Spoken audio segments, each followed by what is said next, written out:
sacralidad femenina y qué significa esto.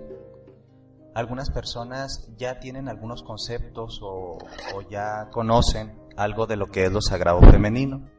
Sin embargo, me gustaría retomarlo de una forma muy sencilla y podríamos hablar de que existen procesos sociales, culturales, psíquicos y colectivos que han negado en gran medida lo que es la sacralidad femenina.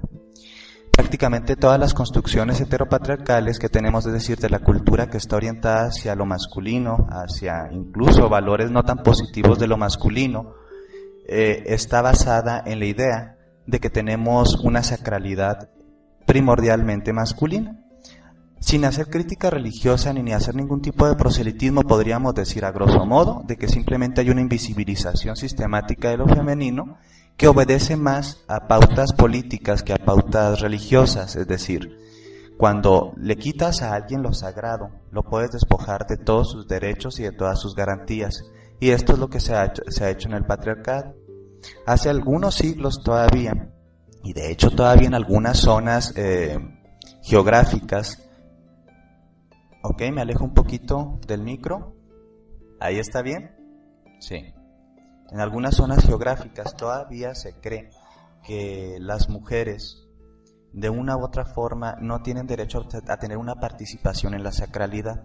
Una de las máximas instituciones religiosas actualmente, que es la Iglesia Católica, todavía no opera bajo conceptos equitativos y los puestos de poder político y poder religioso no son tomados por las mujeres. ¿O a poco? Díganme si alguna vez han visto que hay alguna papisa, al menos hegemónicamente reconocida, o cargos sacerdotales o clericales para las mujeres. No, pues realmente no. Estos puestos clericales y sacerdotales están todavía reservados, nada formalmente, así es, Asaín, para hombres, y tiene una construcción. Esto está basado en una construcción que es lo sagrado femenino. Esas conferencias que voy a estar dando van encaminadas, o al menos esta va encaminada en retomar un poquito de los conceptos del matriarcado. ¿Alguien ha oído alguna vez la palabra matriarcado? ¿Matriarcal? ¿Sí? ¿No? Ok, sí, bueno. Pues muy bien, entonces no nos vamos a parar ahí y vamos a empezar a explorar lo que son los arquetipos de lo femenino. Muchas de estas diosas que vamos a ver tienen un sustrato simbólico y desde ahí lo quiero ver. Ya Carl Jung hablaba hace prácticamente un siglo de que existía una arquetipia o un inconsciente colectivo donde se almacenaban los arquetipos, que son estas imágenes primordiales que construyen la existencia. Son afines o corresponden a la humanidad, pero hasta cierto punto han sido diferenciadas o simbolizadas de forma diferente según cada cultura. Hoy vamos a ver un poquito de estos arquetipos olvidados y qué tienen que ver con el psiquismo de las mujeres y también de los hombres, porque los hombres también tenemos un sagrado femenino. Y según nos identifiquemos con este ánima, porque el término junguiano vendría siendo ánima, es decir, esta mujer internalizada en la psique masculina, vamos a relacionarnos con las otras mujeres. Si yo dentro de mis creencias creo que las mujeres son malas, son sucias, están malditas, son seres peligrosos, pues necesariamente me voy a relacionar de esta forma con ellas, es decir, desde un lugar sometedor, castigador o incluso violento. Hoy vamos a ver un poquito de las caras de una diosa, pero me gustaría platicarles antes de algunos libros sagrados o que se han sacralizado con el largo de los años, nada más uno. Les quiero leer un poquito de un libro que fue utilizado para hacer la Inquisición y para despojar a las mujeres de su dignidad espiritual. Entre lo santo y lo maldito, a las mujeres siempre les ha tocado esto último. De hecho, la identificación del mal en un libro que se llama El martillo de las brujas, escrito por Clemens y Sprenger, decía, y empezaba así, decía que toda maldad es nada comparada con la maldad de las mujeres. ¿Cómo la ven? ¿Será cierto que las mujeres necesitan ser tan temidas o son tan temidas o realmente son receptáculos del mal? ¿Cómo la ven? Bastante fuerte este texto. Este texto fue utilizado para justificar la violencia sistemática, religiosa, institucional y espiritual contra las mujeres durante siglos. cosa que provocó en el inconsciente colectivo de las mujeres que olvidaran mucho de su sacralidad por miedo a ser quemadas, destruidas o despojadas de alguna forma. Este despojo colectivo se está reivindicando más o menos en esta era desde hace unos 50, un poquito más de 50 años, a través de un gran número de trabajos teóricos, trabajos sociales y trabajos en el activismo para reivindicar el derecho a las mujeres a una espiritualidad sana. Pero ¿cómo van a tener una espiritualidad sana si las mujeres continuamente están desconectadas de los símbolos de lo sagrado femenino? ¿Cómo me voy a conectar? La antropóloga Marcela Thun nos explica de un proceso bien interesante. Dice que las mujeres ya no forman parte de una cosmovisión religiosa, que las diosas ya no forman parte de una cosmovisión religiosa, sino más bien antropológica, social y cultural, y que es importante retomar sus símbolos para reapropiarnos del poder, la dignidad y la espiritualidad desde lo femenino. Vamos viendo ahora sí que es. ¿Qué diosas o qué mitos divinos podríamos entender o cuáles podríamos empezar a explicar? Ya hace algunos años podríamos hablar de que hubo algunas aproximaciones científicas y antropológicas al despertar de lo femenino. Más de 30.000 miniaturas de grada, de mármol, de hueso, de cobre y de un montón de materiales han sido encontrados en lo que ahora es Europa y pertenecen a culturas indoeuropeas, donde son las típicas Venus, esas Venus gorditas que hemos visto quizá en algún museo, en alguna fotografía. Estas Venus son las primeras representaciones de la divinidad. Eran algo así como la diosa madre de estos pueblos primitivos, o podríamos hablar pueblos de la edad temprana de la humanidad. Estos monitos, estas monitas, estas pequeñas figuritas representaban principalmente atributos de lo femenino, como unos pechos grandes, unas caderas grandes, características sexuales y reproductivas bastante evidentes, y ellos lo veían como un aspecto de la Gran Madre. La Gran Madre es esa tendencia, esa energía primordial de fertilidad, así es, Pau, que dio forma a las primeras religiones chamánicas o a las primeras religiones primitivas. Estas hermosas figuras, María, así es, son bellas. Hablan de algo muy hermoso, del proceso de ver a las mujeres como diosas y como guardianas de los misterios de la fertilidad y los misterios de la sangre. Muchas de estas religiones primitivas o prácticas primitivas tenían lo que son los ritos mistéricos que le correspondían únicamente al conocimiento de las mujeres. No nada más de sus procesos corporales y sexuales, sino también de sus procesos de conexión con lo divino. Ahora encontramos que todos esos procesos de conexión que ellas utilizaban para contactarse con lo sagrado femenino fueron satanizados en épocas tardías a través de las religiones institucionalizadas. Entonces encontramos libros sagrados a lo largo de muchas religiones que nos hablan de que las mujeres son pecaminosas por el hecho de parir, concebir vida o incluso menstruar. Todavía es un tabú la menstruación y la ciclicidad femenina, y muchas mujeres se perciben a sí mismas como si estuvieran siendo pecaminosas o como si estuvieran sucias o marcadas por el pecado. De hecho, el mito de la creación y la expulsión del hombre del paraíso, del hombre y la mujer del paraíso, habla del castigo primordial que tuvieron que transitar las mujeres. ¿Y ese castigo cuál fue? ¿Qué castigo les dieron a las mujeres por conocer o comer el fruto de la sabiduría o del conocimiento? La menstruación. De hecho, así se maneja. En el heteropatriarcado, la menstruación es concebida como un proceso pecaminoso y un castigo divino. Este fruto prohibido provocó exactamente que las mujeres fueran manchadas, ¿sí? Entre comillas, por acá está la cámara, manchadas por el pecado. Qué fea forma de ver lo que es un proceso corporal que conecta a la mujer con todo el universo, porque en el vientre de la mujer está el reloj de la vida. Está el reloj de los ciclos, de las estaciones, los relojes lunares, los relojes agrícolas. Es su conexión con la naturaleza, así es, Laura. Y esta conexión con la naturaleza no puede seguir siendo vista como algo pecaminoso. Ya después, cuando me voy a adelantar mucho, cuando se empieza a retomar el movimiento de derechos de las mujeres, se empieza a construir los procesos de feminismos. El feminismo no es un proceso para invalidar el poder masculino, sino para acceder a los derechos de forma equitativa. Pero empieza a moverse desde lugares políticos, sociales y culturales. Ahora decimos que nosotros, los que estamos en la construcción del feminismo o estamos trabajando con esto, estamos en una corriente transpersonal del feminismo. Es decir, estamos adquiriendo una espiritualidad sana, ¿sí? También desde lo femenino y no únicamente los poderes desde lo externo. Porque hay poderes externos y hay poderes internos. Miren, les voy a poner un ejemplo muy tontito, igual y es muy burdo, pero me gustaría compartírselos. Hay mujeres que ya son poderosas, tienen acceso a los poderes públicos, a los poderes sociales, a los poderes, ¿cómo se llaman? Económicos, y siguen estando esclavizadas en cárceles psíquicas, en cárceles que no les permite ser libres. Por ejemplo, yo les digo de forma muy simpática, pues sí, ya acceden al dinero, acceden a puestos o a cargos políticos, y ahora hasta mantienen a maridos golpeadores. ¿Qué está pasando dentro de las mentes de estas mujeres que supuestamente se están empoderando? Están adquiriendo poderes exteriores, pero no poderes interiores. El poder interior es algo muy delicado que estamos empezando a trabajar en estos tiempos. Y para eso es importante, así es, la violencia sigue y sigue hasta que no sé el autocastigo. Exacto, esta palabra es básica.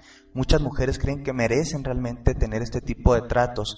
No se dan cuenta que todas las mujeres son unas diosas, que son el templo de la vida, que son el reloj del universo, que son la madre de la creación, no nada más por sus aspectos reproductivos, porque las mujeres no nada más son madres de sus hijos, son madres de sus proyectos, de sus ideas, de su arte.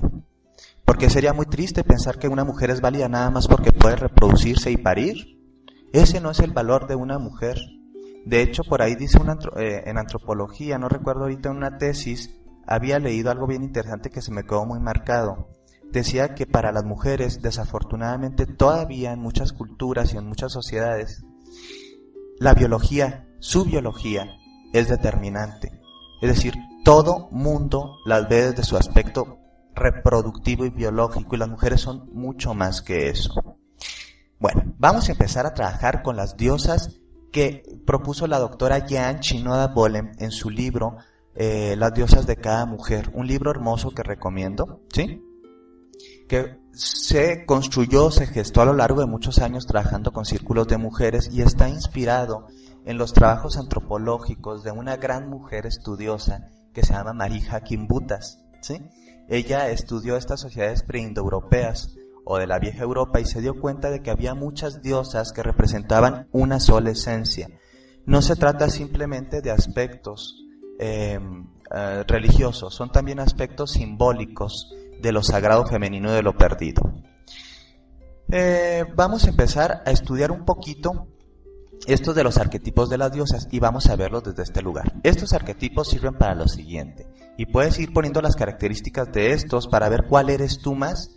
Estas diosas viven en un comité psíquico, por así decirlo. Imagínate que en tu cabeza, en tu psique, en tu alma moran estas esencias y alguna de estas esencias es mucho más dominante que la otra y esa vendría siendo tu diosa totémica o la diosa que representa más tu estructura espiritual y cómo tú te mueves en el mundo. ¿Sí? Muy bien. ¿Ya estamos? Ok. ¿Me escuchan ahí? Muy bien. Bueno, ya saben que estas fallitas técnicas nos va a pasar según la conexión y por acá no tenemos buen tiempo. Les estaba platicando precisamente de que estas estructuras de diosas funcionan como arquetipos psicológicos y todas viven dentro de ti como hombre o como mujer. Eso es importante, pero ahora vamos a basarnos un poquito más en las mujeres. Todas estas imágenes arquetípicas o todos estos arquetipos están activados en ti. Son como un comité. Imagínate que todas están sentadas en una mesa dentro de tu alma y cada una tiene una función psíquica para ayudarte a ser mejor mujer. Tú tienes activada una o más de estas diosas de forma dominante. Esta dominancia le podríamos llamar tu diosa totémica, ¿sí? O la diosa dominante. es lo que te hace ser más como lo que eres, ¿sí? Son tus características básicas. Entonces, por ejemplo, puede que tengas a Perséfone muy activada y te das una mujer más receptiva, más mística, más introvertida, o quizá eres una Atenea y eres una mujer que convive más con hombres, que trabajas más con los aspectos prácticos de la vida y que tiendes a ser más tajante en tus decisiones y menos flexible. Cada uno de estos pequeños constructos funcionan para simbolizar aspectos de lo femenino. ¿Sí? ¿Hasta aquí queda claro? ¿Hay preguntas hasta aquí? No, muy bien. Estos aspectos los vamos a ir explorando y tú te puedes ir viendo y espejeándote en cada una de ellas. Estas diosas son muy antiguas y nosotros vamos a usar los nombres que se les dio en las culturas grecolatinas. Sin embargo, no son únicamente de esta cultura, están en muchas culturas y cada pueblo la representó como él pudo representarla. Dicen por ahí una frase bastante interesante, que Dios, o el Gran Espíritu, creó al hombre y a la mujer, y en venganza, el hombre y la mujer le dio forma a Dios. Es algo interesante. Sería algo interesante desde el punto de vista simbólico, porque cada quien tenemos los dioses culturales desde nuestro entendimiento. Entonces nosotros les damos la idea a lo divino desde lo que podemos entender, y como nos sentimos con nosotros mismos, nos sentimos con lo divino, Si nos sentimos perros amarillos, que nadie nos quiere, que somos muy poca cosa, que somos pecadores, que no merecemos nada, tenemos un dios o una diosa, o un gran espíritu o una cosmovisión de lo divino desde ese lugar. ¿Sí? Entonces, vamos a empezar a explorar las diosas que tienen que ver. Ya hablamos de Artemisa. Artemisa representa el aspecto independiente de la diosa. Es aquella llamada Diana para los romanos. Es esta mujer, representada como una mujer de casa, una cazadora, ¿sí? Y ella generalmente está abierta, es extrovertida, es protectora, es independiente, tiene mucha seguridad personal. Y aquí viene algo bien interesante. Esta mujer que tiene activa esta diosa va a tener aspectos muy interesantes. Prefiere convivir más con otras mujeres, protege más a otras mujeres y se siente más identificada con su madre. Hay algunas de la Artemisa por aquí que se puede identificar como tal. Estas mujeres tienden también fácilmente a creer a ser las defensoras. Aquí hay muchas feministas, ¿sí? O muchas luchadoras de los derechos sociales, políticos de las mujeres. Se sienten identificadas con la justicia. Son mujeres fuertes y objetivas. No les gusta que otra persona más las mangonee. Ellas tienen esta posibilidad de tomar sus propias decisiones e incluso hacer que otras personas las sigan. Son líderes por naturaleza. ¿Qué cuidados psíquicos debe tener esta luchadora de los derechos de la mujer, o esta luchadora que busca la sorority o la sororidad, es decir, la hermandad entre mujeres? Bueno, pues que a veces tienen problemas con lo masculino y tienden a ser recelosas de los hombres. Están como en un estado de autodefensa y autocuidado que muchas veces es justificado y otras tantas son más bien espejismos. Hola, miren, nos visita Claudina y Prieto, un gran amigo desde Brasil que trabaja excepcionalmente con lo sagrado femenino. Muchas gracias por estar aquí, Clau, un honor de que estén aquí, un honor de que estén todos aquí. Yo no sé qué horas son aquí, pero por ejemplo aquí en México son las 3 de la tarde y 2 de la tarde en Chihuahua. Y eso significa que mucha gente está a la hora de comida. Y yo estoy muy honrado de que aquí haya 50 personas escuchándonos y compartiendo. Entonces, estas Artemisas tienden a tener estos esquemas de comportamiento muy basados en la sororidad y muy basados en lo femenino. Otra interesante diosa que podemos explorar, desde las que dio la doctora Yanchi Noa Bolem, es Atenea. Ella, podríamos llamar, es la heroína equilibrada. Para los romanos es Minerva. Ella le da prioridad al intelecto, al raciocinio. Son mujeres que tienden a ser exitosas porque aprenden a controlar mucho sus emociones. Estas mujeres, a diferencia de Atenea, se sienten mucho más cómodas con los hombres. Tienden a hacer hermandad o fraternizar con los hombres. Son mujeres que tienden a dirigir su atención a lo masculino. Y aquí las encontramos desde pequeñitas. A veces son las mujeres que desde pequeñitas les gusta mejor juntarse con los niños y jugar los juegos de los niños. No les gusta compartir su espacio personal y social con otras mujeres y son muy competitivas. Quizá tú te puedes reconocer como una Minerva o como... Exacto, Laura. Laura es una gran amiga y ella es una Atenea en muchos sentidos. Porque son más posesivas con los hombres. Entonces, si están en un grupito con hombres, ellas prefieren ser las únicas mujeres, ¿sí? Y no, les gusta empezar a minimizar o a sacar a las mujeres de... Válgame Dios, se cortó otra vez.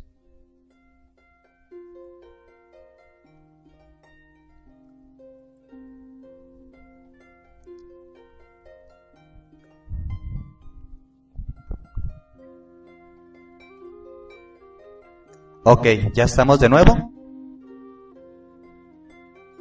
Bueno, ¿sí? Muy bien. Estábamos hablando un poquito de Atenea. Disculpen estos problemas técnicos, yo creo que tiene que ver más con que tenemos mucha nube por estos lados.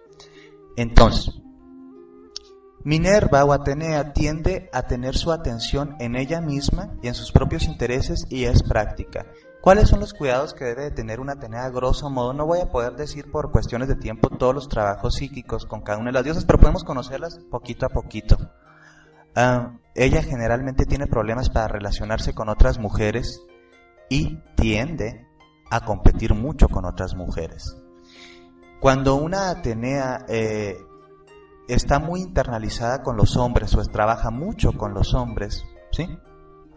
Tiende a desconectarse de su feminidad y muchas veces incluso su apariencia física se empieza a masculinizar. Y estas mujeres son las típicas mujeres que muy peyorativamente muchas personas les han llamado, por lo menos aquí en México, machetonas o machorras. Tienden a creer que son lesbianas y no necesariamente tienen que ser lesbianas. Simplemente son mujeres hijas de su padre. Psíquicamente han internalizado más a su padre que a su madre. En el mito de Atenea, la madre de Atenea es comida por su padre, ¿sí? Por el padre de Atenea, Zeus. Y Atenea no sabía que tenía madre. En el mito tardío, ella sale de la cabeza del padre y es parida a través del pensamiento y la cabeza del padre. Entonces ella psíquicamente ha olvidado o no recuerda que también tiene una madre y que también es mujer y que también puede estar ligada a las mujeres. El gran trabajo de Atenea ¿es Minerva o Atenea? Así es, así es. Es empezar a contactarse con lo femenino y empezar a contactarse con su cuerpo de mujer. Artemisa es Diana, así es, la cazadora. Entonces, hoy vamos a seguir o vamos a proseguir, a grosso modo, a explorar a Demeter. Demeter es un arquetipo muy importante dentro de las construcciones patriarcales. Ha sido sincretizada con muchas santas, vírgenes y otras figuras de lo femenino. Esto tiene que ver mucho con el sincretismo cultural, mucho de lo femenino.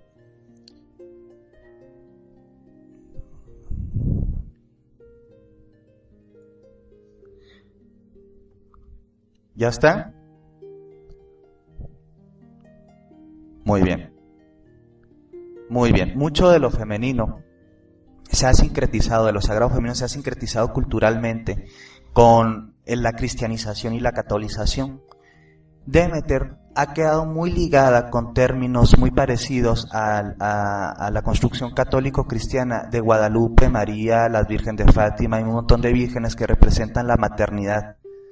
Demeter es el arquetipo de la madre, ¿sí? Aquella mujer que puede entregarse al cuidado del otro, al cuidado de la otra, que nutre a los demás, que se da, es el alimento del otro, es la sacrosanta madre. Así es, Marce, en muchos sentidos se ha sincretizado con este tipo de conceptos. Y podríamos decir que Demeter es Ceres en Roma. Ella es nutricia, da la vida por los hijos, es el aspecto materno. Está conectada con la fuerza nutricia y el amor incondicional. ¿Qué pasa con Demeter cuando está bien establecida en una mujer? Porque a veces estas diosas están bien establecidas y a veces no, están muy mal entendidas. Bueno, pues lo que pasa es que esta diosa de la fertilidad y de la maternidad representa el ímpetu materno de las mujeres. Las mujeres no nada más son madres de sus hijos. A veces hay mujeres que son tan maternales, tal vez tú eres una típica Demeter, donde todas tus amigas, tus primas o incluso tus hermanas te ven como la que da consejos, la que nutre, la que cobija, la que apapacha, la que cuida. Las mujeres muy tiernas, las mujeres con una dirección emocional hacia el otro, tienden a tener este arquetipo muy activado. ¿Sabes lo que pasa a veces con Demeter? Que se confunden y quieren ser madres de todos y se cansan mucho. A veces tienen una maternidad tan establecida con todos que dirigen su atención tanto al otro que psíquicamente se abandonan. Y son mujeres que se entregan demasiado a veces al otro y no se cuidan a sí mismas. ¿A poco no les ha tocado ver a mujeres que son madres de sus esposos o de sus parejas? Estas mujeres tienen que desactivar o alquimizar un poquito este arquetipo y empezar a entenderlo, ¿sí?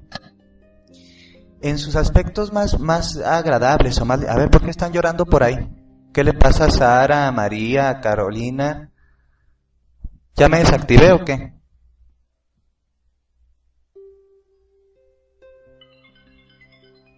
¿Estoy o no estoy al aire? ¿Sí o no? Digan sí o no. Ok.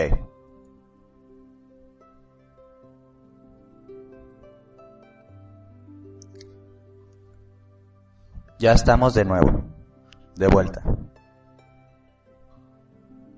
¿Estamos o no? Ok, Asaí nos hace una pregunta. Cuando dices que una diosa puede estar establecida, ¿es similar a decir que un aspecto positivo o uno negativo? Que puede estar desequilibrada sus características. Bueno, un arquetipo simplemente es, pero nosotros le damos un sentido a través de nuestras construcciones personales, sociales, culturales. La maternidad no es lo mismo aquí en Roma, no es lo mismo en China ser madre que ser china en México, que ser madre en México, ¿sí? Los aspectos de la divinidad han de ser retratados también por nuestro contexto cultural. Sí, las diosas pueden estar establecidas de una forma incluso negativa o aguijoneados. Carl Jung le llamaba esto arquetipos aguijoneados, o un aspecto patológico del arquetipo. Es un aspecto que necesita ser liberado y entendido para que se empiece a equilibrar. Lilith, aquí no se dice Lilith. Lilith es un aspecto muy limitado y muy destruido en el psiquismo de las mujeres judaico-cristianas. Y si vuelve a ser restablecido, honrado, reverenciado, aceptado, corporizado, es decir, darle cuerpo otra vez a Lilith, otra vez puede volver a restablecerse el equilibrio. Pero bueno, vamos a tomar. Entonces, hay otro arquetipo básico que podemos empezar a entender. Ya vimos, por ejemplo, la hermana de las mujeres, la hermana de los hombres, y ahora estamos viendo la madre, ¿sí? Que es Demeter. Vamos a ver otro arquetipo interesante. Afrodita ya la estuvimos viendo, que tiene que ver con, es la diosa alquímica, la diosa erótica, la mujer que a través de su sexualidad desbloquea gran parte de los procesos que a veces nosotros estábamos arrastrando. ¿Por qué? Y repito otra vez, si el cuerpo de las mujeres no es sagrado, nada en su vida puede ser sagrado, ¿eh? Y Afrodita es la guardiana del cuerpo de la mujer. Si los poderes del cuerpo no son tomados en cuenta y no son restablecidos, no puede hablarse de más poder. Esto es algo muy interesante. Si el cuerpo no es sagrado, nada puede ser sagrado, ¿sí? Entonces, ya vimos a Afrodita, ya lo vimos desde la sesión pasada, vamos a tratar de retomar a las demás. Vamos a ver otras diosas interesantes, como por ejemplo Hestia. Hestia es una diosa, o Vesta, es una diosa invisibilizada en el Olimpo, ¿sí? En el Olimpo tenemos básicamente 12 deidades, ¿sí? 7 de estas deidades son hombres, ¿sí? Y las 5 restantes son mujeres. Hay una inequidad, y esto fue después de que se estableció la cultura romana y minimizó a una de las diosas que inconscientemente siempre se quedó en todos los templos, y esta es Hestia, la diosa del fuego. Ella representa el hogar y el fuego del hogar de los templos. Ella es la representación de la paciencia y la sabiduría. Ella es la que mantiene las tradiciones espirituales vivas. Ella es la que trae la luz del fuego al alma, ¿sí? Al alma humana. Hestia puede ser representada como ese tipo de mujeres que son místicas, que son introspectivas, Vesta o Hestia, así es. Son los dos nombres que se les da, uno griego y otro romano. ¿Sí? Estas representaciones de Hestia generalmente las podemos ver en mujeres que son más espirituales o más internalizadas, están más dirigidas hacia el proceso místico espiritual y no tienen tanto interés en la pareja, en los hijos. Mucha gente de forma peyorativa le llama a estas mujeres solitarias o mujeres solteronas o quedadas. Sin embargo, es tan válido que una mujer no quiera desarrollar estos aspectos de formar familia como lo que un hombre a veces no lo quiere hacer. Sin embargo, en las mujeres es algo muy mal visto en nuestra cultura y tenemos que empezar a cambiar esto porque hay mujeres que quieren dedicarse a su arte, a escribir, a meditar, a hacerse maestras espirituales. Exacto, Hipatia de Alejandría es un buen símbolo de estas mujeres estudiosas, místicas, que trabajan con aspectos inmateriales o metafísicos y que no están focalizadas tanto en el mundo exterior. Pero en este mundo, que una mujer pase de los 35 o más años y no se quiera casar y tener hijos, es muy criticada. En este hay un proceso muy interesante que tenemos que empezar a trabajar y a sanar, es la vergüenza a no querer. Es válido que ella no quiera hacer ciertas cosas y dedicarse a otros que no necesariamente los demás van a entender. Entonces, muchas de estas mujeres a veces deciden meditar, escribir, guardar las tradiciones, ser maestras, ¿sí? Formar círculos de mujeres, y eso está muy bien. Si ellas quieren dedicarse totalmente a esto, no tendríamos por qué criticarlo. Diosa del fuego, la sabiduría y las tradiciones. Cuando este arquetipo está mal encauzado, se puede transformar en una mujer que le tiene miedo al mundo y que continuamente se está replegando y continuamente se está metiendo cada vez más en el fondo de ella y ya no se contacta sanamente con el mundo. Entonces aquí podríamos hablar de una tendencia huraña, antisocial o incluso muy aislante, ¿sí? Un estado de aislamiento espiritual. De aislamiento mundial, se aísla del mundo, ¿sí? De su entorno. Vamos a explorar otro arquetipo interesante que es Perséfone, un arquetipo muy interesante, muy complejo. Como amargada, nos dice Mónica, no necesariamente amargada, simplemente que está en un estado de aislamiento, ¿sí? Demasiada introspección nunca es sana. El maestro Carl Jung habla mucho de la introspección y la extroversión, y dice que nosotros como individuos tenemos que aprender a equilibrar, digamos, el justo medio entre nuestra introversión y nuestra extroversión. Yo no puedo estar todo el tiempo en el estado meditativo zen, acá meditando, bla, bla, bla, porque sería un desajuste también espiritual y sería una conducta neurótica, Hay gente que cree que lo mejor es separarse del mundo, encerrarse en una cueva y bla, bla, bla. Yo no tengo ese compartimiento, no comparto con eso de que sea una espiritualidad sana, porque creo que una espiritualidad sana tiene que ver más con el equilibrio. Y aunque a veces necesitamos replegarnos un poquito, si siempre nos quedamos así, en un momento continuo, pues yo ya no creo que sea bien, más bien es una defensa neurótica. Ahora pues, vámonos con Perséfone. Perséfone es una diosa muy compleja, ella representa psíquicamente a la hija y a la esposa oscura.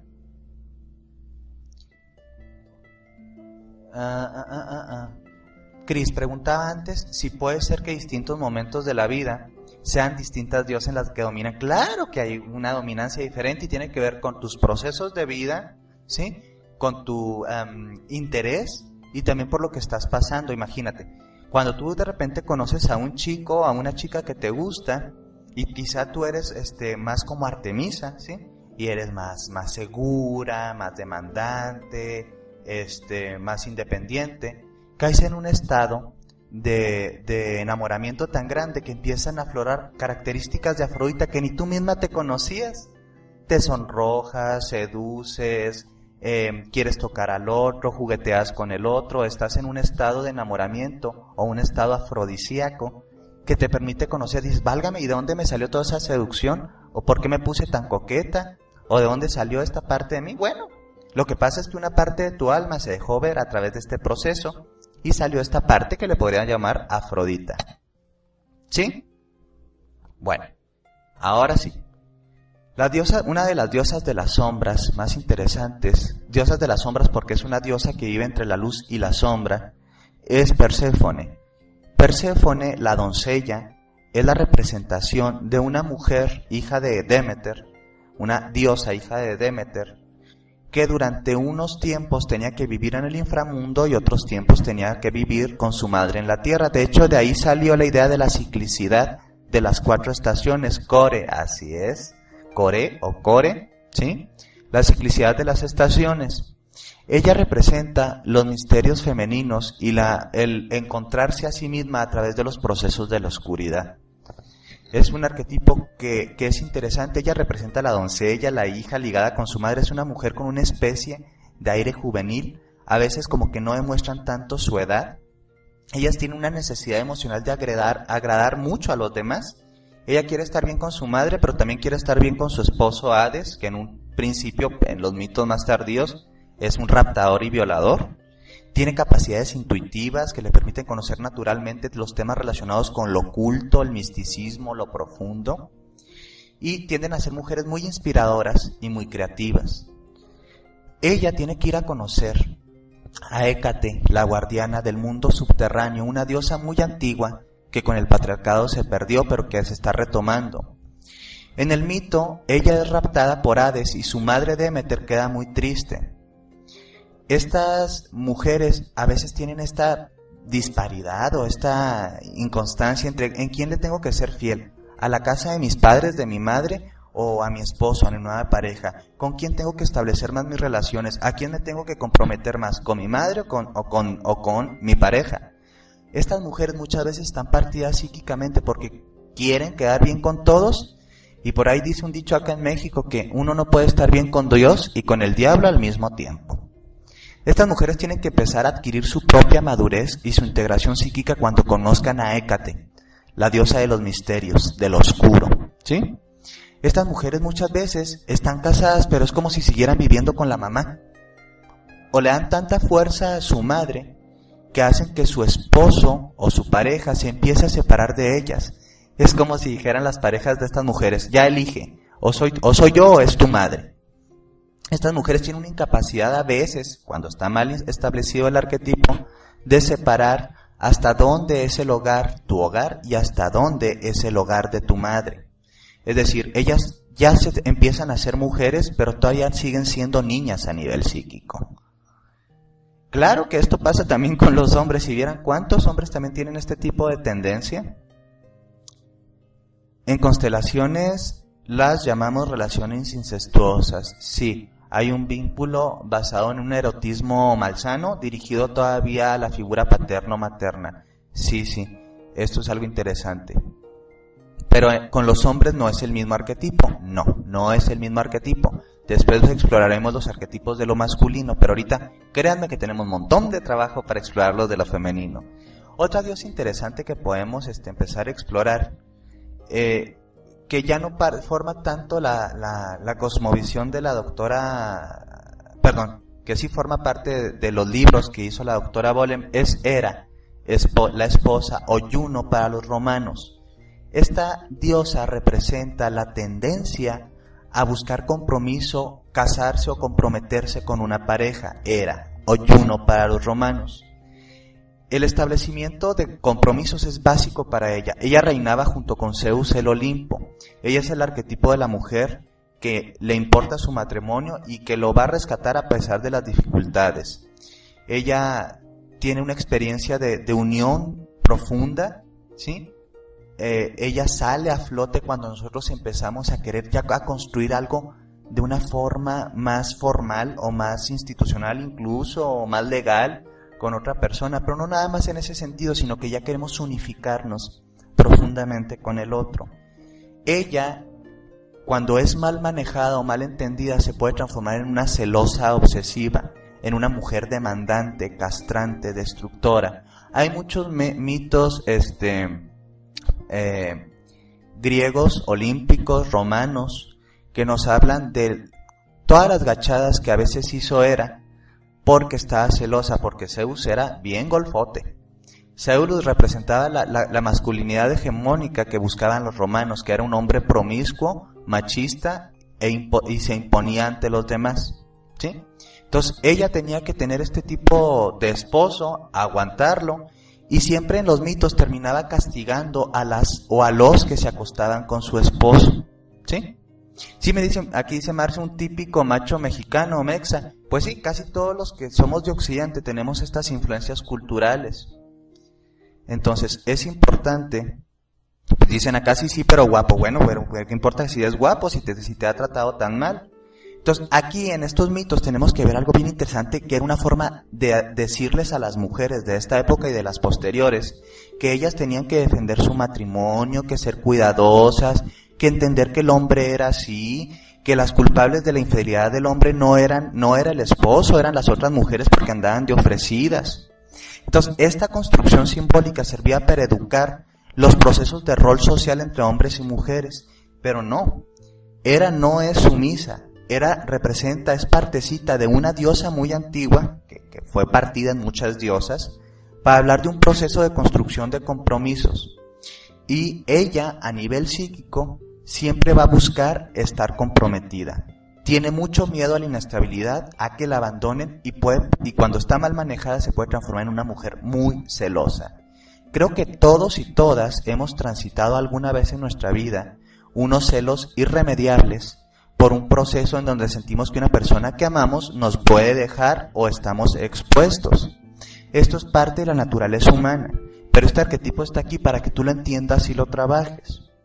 Todas estas diosas que te estoy explicando forman parte de una sola, son aspectos de lo sagrado femenino, y como aspectos tenemos que verlos. Quiero que concibas que esto es como un diamante, y cada una de las facetas es una de los rostros de la diosa.